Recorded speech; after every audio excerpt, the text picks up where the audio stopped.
The Shepherd's Home, a local halfway house for area women, has expanded with a second home which will house mothers and their children. A grand opening was held from 2 to 4 p.m. Sunday, March 16th, to celebrate the opening of the home. Known as a Christ-centered transitional home for women in recovery, the Shepherd's Home was created out of need, according to Shepherd's Home Executive Director Bridget Thomas. It was born out of need for women who were incarcerated.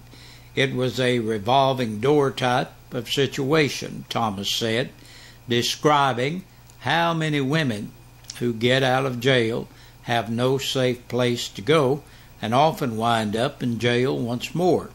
Beginning with Celebrate Recovery's jail ministry, the Shepherd's Home has touched the lives of around 54 women since it began about 4 years ago.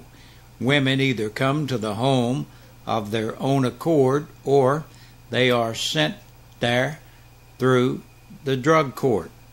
The new home, which is located in downtown La Follette, was donated to the Shepherd's Home by First National Bank of Oneida. It can house between 4 and 6 women and their children. Currently, the house is at capacity until the last 2 units in the basement of the house are completed. The house was remodeled and decorated by generous donations and volunteer efforts from multitudes of volunteers and donors. Thomas said God is a God of restoring and also a God of expansion. I am amazed by what He is doing with the Shepherd's Home. She also said she wanted to extend heartfelt gratitude to all those who helped or gave in some capacity to the Shepherd's Home. People volunteer their time, their money, their services, and much more. There are still many donations and volunteer work needed to complete the second home. Things needed include kitchen appliances, beds and mattresses, printer, computer, shelving, fencing, patio furniture, playground equipment, washer and dryer, and much more. For a complete list of items needed, contact the Shepherd's Home. Anyone wishing to volunteer services or make donations, whether to help complete the second home or just to help the Shepherd's Home in general, can contact Thomas at 562-0030. That's 562-0030. Or you can mail to the Shepherd's Home at Post Office Box 707, Jacksboro, Tennessee 37757. The price of gasoline in Campbell County stayed at $3.15 for a gallon of regular unleaded all weekend. That's until about sunset Sunday, when the price spiked to $3.29. That's the highest price for gas since it was $3.39 a gallon back in July of 2013. A grand jury has decided that a Jellicoe High School teacher who shot and killed her fiancé should stand trial for second-degree murder. The Campbell County Grand Jury had a busy day Friday, including hearing details about the case involving Lisa Elliott, age 47, of Elk Valley, who was arrested after the fatal shooting of her 53-year-old fiancé, Larry David Chaplin, on February the 2nd. Elliott was arrested after she allegedly shot and killed Chaplin with a .38 caliber revolver in what the Sheriff's Department called a drunken domestic dispute. Charges were upgraded from criminal homicide to second-degree murder on February 11th. Based on the grand jury indictment, Elliott's case now goes to trial as she faces second-degree murder charges. If convicted, it could mean prison time of 15 to 20 years for Elliott, who will be arraigned on March 24th at 8:30 a.m. at the Campbell County Courthouse. In the meantime, Elliott remains free on a $100,000 secured bond. And the County Commission will meet tonight at 6 o'clock, and we'll have the story right here first thing in the morning. That's a look at the news. We'll be back with the press release from the Sheriff's Department after this. And it was a busy weekend at the Campbell County Sheriff's Department. 21 people booked into the jail over the weekend. Ronnie Anderson, 54, of Williamsburg, Kentucky, for felony possession of Schedule II meth, possession of drug paraphernalia, and DUI by consent. 30-year-old Robert Lynn Black of River Drive in La Follette for public intoxication. Timothy Michael Bowles, 33, of Cedar Creek Road, La Follette, for theft of property under $500. 59-year-old Diana L. Calvert of Kenwood Avenue in Fort Wayne, Indiana, for DUI, possession of a Schedule IV controlled substance, driver's failure to exercise due care, and following too closely. 32-year-old Jennifer Marie Claxton of South 8th Street in La Follette for domestic violence by assault.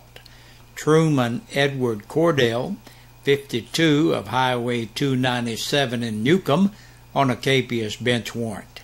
35-year-old Brian Caleb Dolan of Peters Road in Rockwood for DUI. Tamela Joyce Durham, 45, of Dossett Lane in Jacksboro, entered the jail to serve court-imposed time. 50-year-old Jimmy Leroy Eden of School Street in Jacksboro on a hold for Anderson County. Weldon Dwayne Evans, 41, of Nance Lane in Jacksboro for DUI, violation of the Tennessee financial law, the seatbelt law, and reckless driving.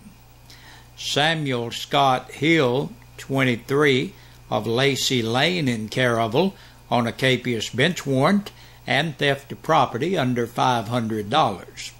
19-year-old Mackenzie Marie Kendig of Columbus, Ohio, for DUI. Terry Allen King, 36, of Butter and Egg Road in Jacksboro, for violation of parole. 27-year-old Jacob Aaron Kirby of East Kentucky Avenue, La Follette, for violation of probation.